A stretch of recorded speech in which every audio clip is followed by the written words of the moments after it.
Temos uma perguntinha aqui específica, porque a gente fez umas caixas de perguntas. Geralmente a gente faz, né? Umas caixas de perguntas e tal, no Instagram do Fuja da Ilha. E a gente separou uma pergunta aqui. Que não seja o senhor tem dinheiro para emprestar. Mas Só se se tiver for já, pra- né? Já empresta. Mas assim, é porque, assim, no meio cristão, né? No meio cristão a gente escuta muito e tal. E às vezes conversando com pessoas, as pessoas têm umas dúvidas, né? A respeito de igreja evangélica, igreja católica e coisas semelhantes.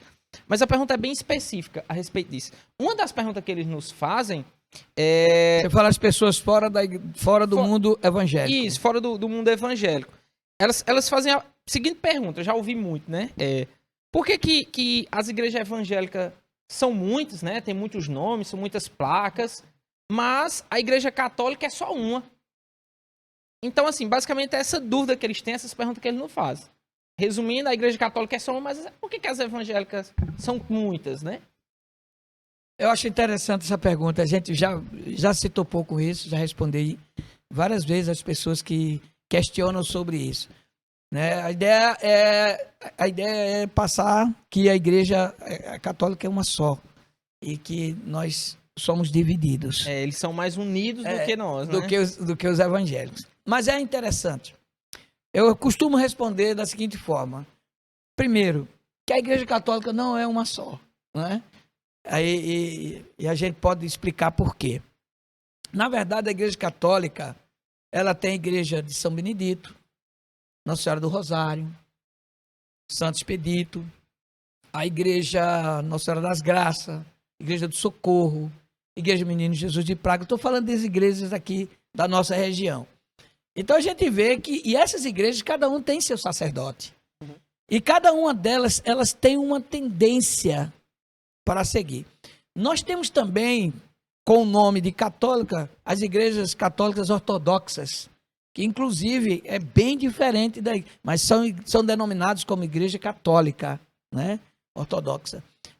Os padres podem casar, né? Os sacerdotes podem casar, e ele diferencia algumas coisas. Nós temos também no segmento católico as igrejas chamadas de carismáticas, igrejas carismáticas, que elas têm uma diferença bem significativa também das igrejas católicas tradicionais.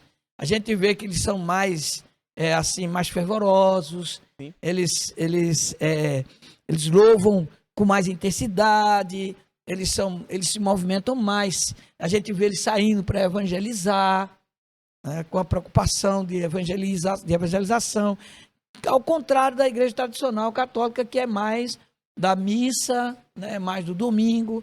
Eles são de reunir na semana e também se reunirem fora do templo. A gente não vê isso naquela igreja católica ortodoxa. Ou a igreja católica tradicional.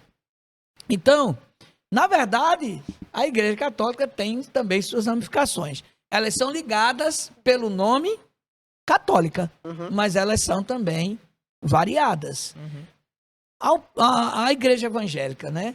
Tem a igreja presbiteriana, a igreja batista, a igreja congregacional, a igreja Assembleia de Deus, e assim vai.